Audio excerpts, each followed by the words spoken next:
नमस्कार, मैं मीनू एमएस दिव्य दिशा में आपका स्वागत करती हूँ एक छोटे से वीडियो के साथ में। जैसा कि त्योहारों का जो है इस समय मौसम चल रहा है, तो अब आने वाली शरद पूर्णिमा के बाद में आएगा करवा चौथ।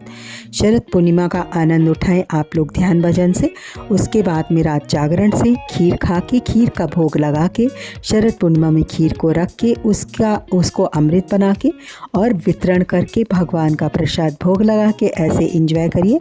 उसके बाद में आता है करवा चौथ। तो करवा चौथ का व्रत जो है कई विधि विधान से लोग करते हैं। यूट्यूब पे कई लोग डालते हैं कि ऐसे करिए वैसे करिए, लेकिन हमको यही लगता है जो अपनी ससुराल में जैसे रीति रिवाज से या हमारे कुल देवी देवता जैसे हमारे यहाँ पूजन हो रहा है, हमको उसी विधि विधान से करना चाहिए, क्योंकि मायके और ससुराल की रीत में भी काफ़ी अंतर होता है। तो यूट्यूब जो भी इस तरह के वीडियो डालते हैं तो उसमें और हमारे में काफ़ी अंतर होता है। तो आप अपनी रीति रिवाज निभाइए, ये ज़्यादा इम्पॉर्टेंट चीज़ है। तो अब देर ना करते हुए मैं आपको बता रही हूँ करवा चौथ की कथा। तो कथा इस प्रकार से है। जय श्री गणेशा, जय श्री गणेशाय भगवान की जय। कथा, एक साहूकार के 7 लड़के और एक लड़की थी। सेठानी के सहित उसकी बहुओं और बेटी ने करवा चौथ का व्रत रखा। रात को साहूकार के लड़के भोजन करने लगे तो उन्होंने अपनी बहन से भोजन के लिए कहा। इस पर बहन ने उत्तर दिया, भाई अभी चांद नहीं निकला है, उसके निकलने पर अर्घ देकर भोजन करूंगी। बहन की बात सुनकर भाइयों ने क्या काम किया कि नगर से बाहर जाकर अग्नि जला दी और चलनी ले जाकर उसमें से प्रकाश दिखाते हुए उन्होंने बहन से कहा, बहन चांद निकल आया है, अर्घ देकर भोजन जीम लो। यह सुन उसने अपनी भाभियों से कहा कि आओ तुम भी चंद्रमा को अर्घ दे लो। और परंतु वे इस कांड को जानती थी। उन्होंने कहा, भाई जी अभी चांद नहीं निकला, तेरे भाई तेरे से धोखा करते हुए अग्नि का प्रकाश चलनी से दिखा रहे हैं। भाभियों की बात सुनकर भी उसने कुछ ध्यान ना दिया। वह भाइयों द्वारा दिखाए प्रकाश को ही अर्घ देकर भोजन कर लिया। इस प्रकार व्रत भंग करने से गणेश जी उस पर अप्रसन्न हो गए।